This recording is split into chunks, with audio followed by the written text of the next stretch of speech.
Hey, what's going on, everybody, and welcome back once again. My name is Jordan, also known as JMonster, and I want to thank you guys for joining me for another Third Age Reforged replay battle. Today I've got another game on patch 0.97. This is going to be a DUEL versus Gondor matchup, so without any further ado, let's take a look at what patch 0.97 has in store for you. The first army we're going to look at today is the army of the player who sent in this replay. This is going to be the Kingdom of DUEL, played by FFA Muffins, and I would like to extend a big thank you to Muffins for sending me the replay and supporting the channel. I really appreciate it. He has brought a company here of the Lake Town Bowmen, and a few things you should know about the Lake Town Bowmen and how they differ from their current iteration in patch 0.96.1 is that they are an infantry unit, first and foremost. They do have a range component. They've got about 4 shots, and unlike many bow units that have their shields on their back, they are actually going to get their full shield value of 6 instead of 3, which is what they would otherwise have. So they're an infantry unit first and foremost. You can combine them with the Lake Town Pikes to make a shooty phalanx, which is a formation I'm pretty sure more or less unique to DUEL. DUEL can certainly do it with the largest numbers and with the most efficiency, so that's kind of a cool little tidbit. But he's brought one unit here of the Lake Town Bowmen, a couple companies of the Lake Town River Patrol, great for ambushes. These are a javelin unit and can be an absolute nightmare for heavily armored opponents. Over here on the skirmish line, to flesh it out, we've got some Bardian marksmen who are actually quite able infantrymen after the fact. I believe they've got a little bit higher shield value than you'd expect. You can upgrade their armor, although they don't have it in this particular matchup. And I think they do like 9 or something damage, and you can upgrade that to 10. So all around, they make a solid core to the Dalian second line. Very, very useful unit indeed. Another company of them over here. We have some Earls of DUEL who have, I think, got an extra 10 men over their current iteration. But they've also had, I think as their melee defense went down a little bit. As units tend to get larger, they also get less stats to try and balance that out. So just a thing. There's another company of the Earls of DUEL over here as well, and one company of Lancers, the Dalian Cavalry, and it looks like they have an armor upgrade as well, so they're going to be a bit tankier with, I believe, about 8 armor and 6 shields. They are quite swift, however, as well, which means you can get them in and out and do their damage quickly before retreating to avoid retaliation, so very useful unit. In terms of elites, we've got some Girian's Paladins right here. A strong unit. I think they got a little bit more melee defense, and they might have a proper Inspire effect, or maybe they have Fear. It's usually one or the other. I can't quite remember off the top of my head. But they are armor-piercing, very, very useful for hacking down armored foes, which, when you're fighting against Gondor, is an extremely useful trait to have. Over here, we got the Blackshot Dragon Slayer. Is going to be so good for picking apart some of the Gondorian cavalry. In particular, the Mithrandir's Bodyguard would be very susceptible to a unit like this, and that would probably be my my first choice of target for a unit like the Blackshot Dragon Slayers. Over here, we have the main line, a ton of Lake Town Pikemen. Gondor has pikes as well, but they can't bring them in quite the same numbers as DUEL can. Looks like maybe 4 or so, 3 or 4 units. Yeah, definitely 4 units of the Lake Town Pikemen. And then finally, we've got 3 units here of the Barding Herd. Barding Herd, not quite the range of the Lake Town Pikemen, but they have armor piercing, and their defensive stats are greatly, greatly improved, and they also benefit from a small shield value. I think to the tune of about 3 or 4, something like that. But unless I am mistaken, that's going to do for the Dalian army. Let's go ahead and see what his opponent is bringing to the battle today. Across the field from DUEL, we have the army of Gondor, led by Mech Thorn. He's brought a fairly sizable contingent of cavalry, which is not something that you see very often from Gondor. Got some Sentinels of Heirluin here. I believe 2, maybe just one company here of the Sentinels of Heirluin. One company of Gondor Cavalry who appear to be completely unupgraded. But one of the big differences between these two companies is that the Gondor Cavalry are spear cavalry. So while they're not as good as, say, a melee cavalry unit against other cavalry or mounted foes, they are a little bit better against elephants, and they can do kind of okay. They really are more of a support unit. So for a unit like the Sentinels of Heirluin, that kind of support is going to be very, very welcome indeed, as the Sentinels of Heirluin are purely a Lancer unit. Got some Axemen of Osarnak here, a little bit AP for the Gondor roster. Unlike 0.96.1, these guys are not as much of a fodder unit anymore. They are about 120 men in the unit instead of the 160 or 180 or whatever they used to be. And their stats are greatly, greatly improved. And of course, they've got their armor upgrades, so they're going to be quite tanky indeed. Got some Fountain Guard here with their new model, courtesy of Taro, as potent as they have ever been. Armor-piercing, two-handed spears, they've got good range, and of course, armor-piercing, you really can't undervalue a trait like that. Over here, Guards of the Citadel, some more armor-piercing spearmen, which is a fairly uncommon type of unit. but Gondor really does specialize in their spears, so yeah, the AP is a little bit of a boost to those kinds of units. Gondor infantry, heavily upgraded. Very, very tanky once they're heavily upgraded. Not the highest attack value. I think they've got about 6. You can upgrade it to about 7. But still, they make a solid mainline infantry unit. You definitely get what you pay for. Got some Gondor spearmen here, heavily upgraded as well. More Gondor spearmen, a very, very wide formation. It seems like maybe he might be going for an envelopment, trying to surround the Gondor pikes, or the Dalish pikes, rather than trying to take them head on, which is it's a good idea. He's also got some guards of the Citadel over here as well. Second company to place on his opposite wing. Got some Axemen of the Sarnak here, what I presume is going to be a flanking unit. Another company of Fountain Guard. And yeah, this looks like it's going to be a an attempt at an envelopment of the not necessarily smaller, but certainly more compact Dalish army. And in the center, we have the Midlothian Honor Guard, who are absolutely essential for an army like this, especially when he's spread this thin. Units can very quickly get into trouble, and when units start to feel threatened or unsupported, it is not uncommon for them to begin to flee. And Gondor's morale is decent, and it's by no means the best, but it's decent. So if they start to lose quite heavily in one part of his line, then his strategy could quickly fall apart, unless he has a unit here like the Midlothian Honor Guard to keep his units inspired.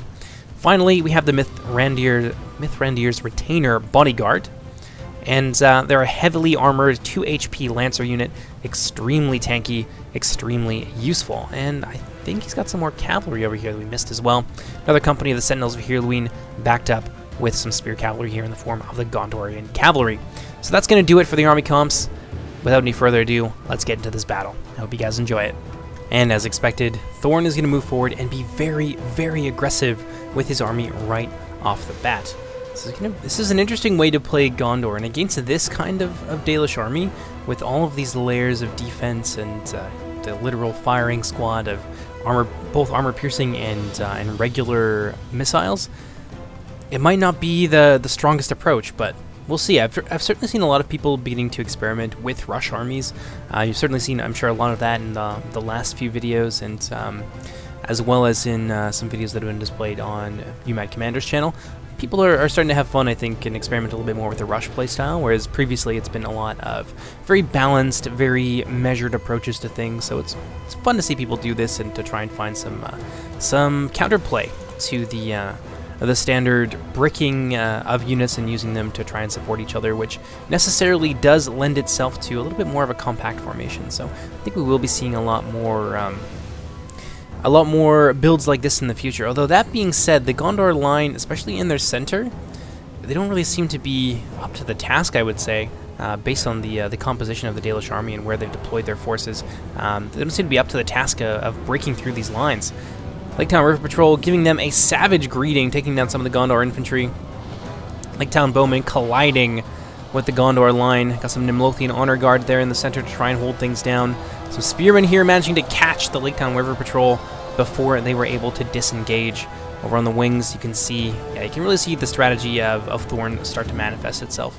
Laketown Pikemen here, who have been kept in reserve, being brought in to try and support the cavalry against some Gondor cavalry. You got some guards at the Citadel charging in here against the Earls of Dale and supporting that Gondor cav. This is a very bad place for the Earls of Dale to be, and you can see them starting to melt under the pressure of Gondor.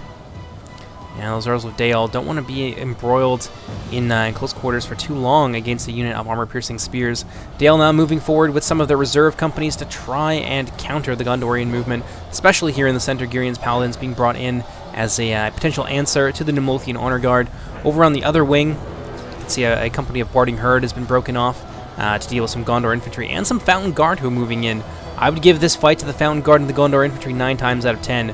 Another company of Gondor infantry over here trying to surround some Laketown Pikemen, guards at the Citadel in there. Now would be a very good time to use a shield wall push, I would say. Certainly it is the bane of a lot of pike units like this, and between a shield wall push and this rear charge here from the Axemen of Sarnak, I think that could spell the end very, very quickly for the Dalish right wing.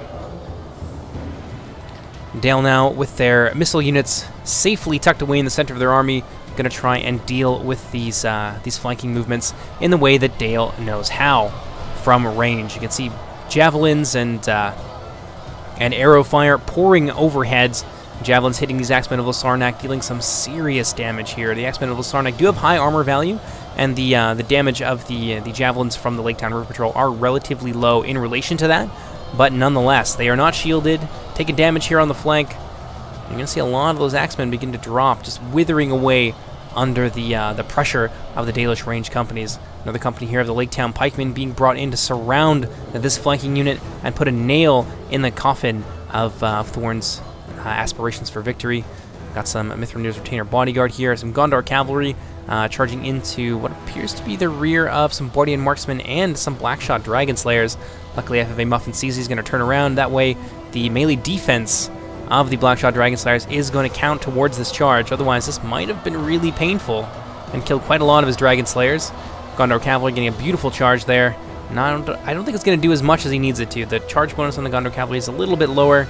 Meanwhile, Mithrandir Bodyguard here fighting for supremacy in Dale's back line. This is going to be where the match, I think, is decided, because in the infantry line, it seems like Gondor is really struggling, so they're going to need to use their cavalry companies, which they've invested quite heavily in. But Dale, so far, has been able to counter this fairly well, with the Earls of Dale being used purely in a support capacity. Dalian cavalry right here. It looks like they've taken a bit of a beating, and I think they got caught out by some Sentinels of Heirluin a little bit earlier on in the battle, though we weren't able to catch it. Meanwhile, the infantry fight still raging on. The pikemen, a little bit far from some of their support units. If Gondor is able to play their cards right and push at the right time and hit them with the right units, they could break these Lake Town units. Their morale is honestly not that great. A nasty charge here from the Dalian cavalry into the Axemen of Sarnak. This is really the key to Thorn breaking these units of Lake Town pikemen very, very quickly is his surrounding armor-piercing shock troops. But they've been shut down on the other end by missile fire, and over here by this swift company of light Dalian lancers. The Axemen of Sarnak now down to about 48 men. Guards of the Citadel backing up Fountain Guards, certainly a very potent combination. But things, I think, are about to turn around here, as the Barding Herd now free from the center. It looks like they badly defeated the Gondor Spearmen who were sent against them. And honestly, they would. Like I said a little bit earlier on, the center line of Gondor was really lacking in teeth, so I don't know what they were expected to do. Thorn probably wanted to win on the flanks a little bit quicker than he has, but instead he's been bogged down in an extended fight where the Dalian forces managed to hold their ground well instead of crumbling like he needed them to. So now the Barding Herd moving in to surround the Gondorian right wing. This could spell disaster for the forces of Gondor. Looks like some of the Gondorian centers managed to penetrate through the Dalian line, being pinned in place by the Dalian pikemen and hammered and anviled very adeptly by the Dalian cavalry. That's really tough on the Gondor infantry. I think we might see them start to break here, and indeed they are fighting to the death, so that's going to be the end for that unit of Gondor infantry. Over here, with the Nimlothian Honor Guard are present, it seems like Gondor is winning. Over here they are winning as well, slowly but surely overwhelming the Barding Herd in close quarters with Guard of the Citadel and Fountain Guard. Lake Town pikemen on the verge of collapse here as the Guards of the Citadel press them from the rear, while the Gondorian infantry do the same from the right wing. Axemen of Sarnak pinned in place by the Lake Town pikemen. A nice hammer and anvil here by the Sentinels of Heirluin could potentially crack the fighting spirit of these Lake Town pikemen. But, and it is going to work too. Finally, Thorn gets the breaking that he has so desperately needed, and I think that's going to cause a bit of a mass rout here, and the rest of the Lake Town pikemen are going to be forced to flee as well. And the Barding Herd here now very exposed to some hammer and anvil charges, so Thorn has at least won on one of the wing engagements that are so crucial to his strategy. Earls of Dale charging in here to try and stabilize the situation. Sentinels of Heirluin charging into the rear of the Barding Herd, as they should. However, pinned in place against the unit of halberds by a unit of pretty tanky melee cavalry, such as the Earls of Dale. There's actually 2 units of them here, so about 60 of them pressing against the Sentinels of Heirluin. This is going to be ugly. I think now would be a good time to try and pull the Sentinels of Heirluin out and hit somewhere else in the line, which is what Thorn is actually in the process of doing with his Mithrandir's Retainer bodyguard. Hitting the Barding Herd and the Girian's Paladins, trying to give a little bit of support to his Nimlothian Honor Guard, and so far it seems to be working. if Thorn can break through in 2 places here in enough force, he will be able to crush what remains of the Dalian units. There's not a ton here in the center, some very depleted Lake Town pikemen, some Parthian marksmen who aren't looking so hot. It's fairly healthy company here, a little bit of Lake Town River Patrol, but mostly the center line here of Dale is quite weak.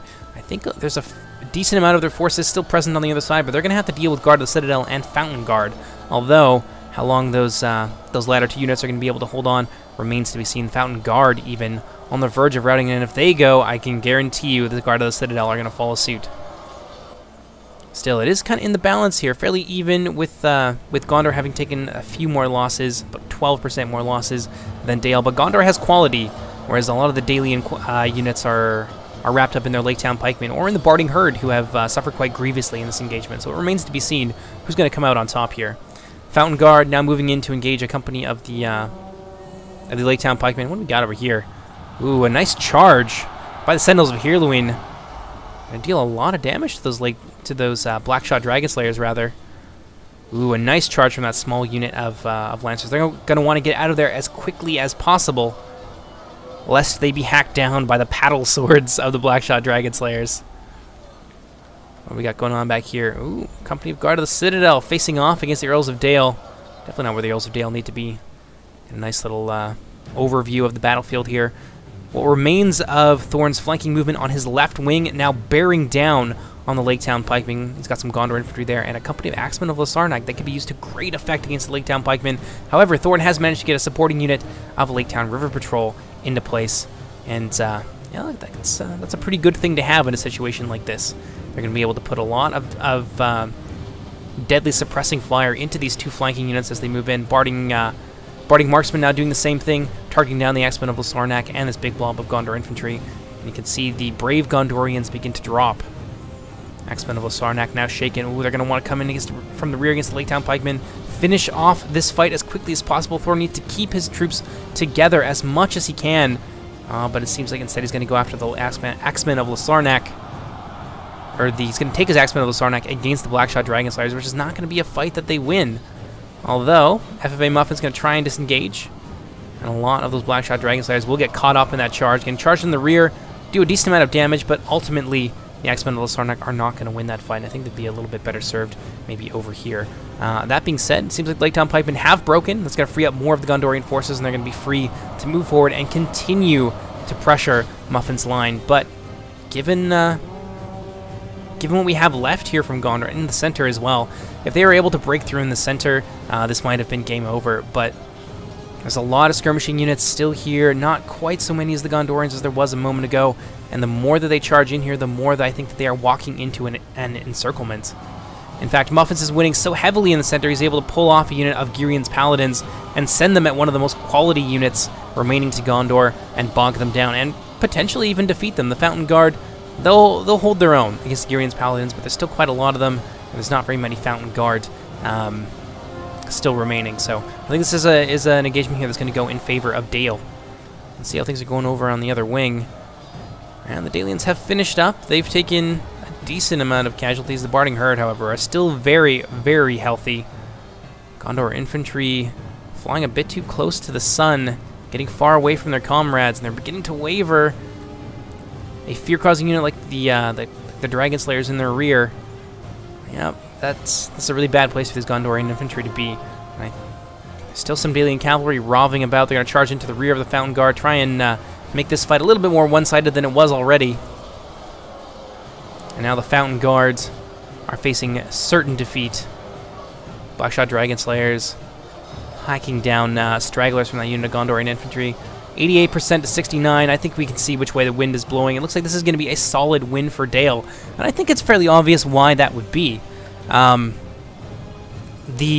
wings for Dale held out far, far longer than Thord really wanted them to. Muffins quite adroitly managed to hold his wings and also keep the Gondorian cavalry, which outnumbered his own, busy on his back lines. He did a lot more with a lot less than what the Gondorians had available to them. So very impressive there on the part of FFA Muffins. This is a cool way to play Gondor on Thorn's end, and I think if there's a few things that were done differently, especially shield wall pushing with his guards of the Citadel, I think he might have been able to break those wings quite quickly, and then Muffins would have had a very, very difficult time trying to stabilize that situation, and it might have endangered his center, where the Gondorians were certainly weakest, and ultimately the Gondorians may have been able to surround the center, relieve those troops who were under heavy pressure, and break the majority of the Dalian infantry, and then that would have been all she wrote.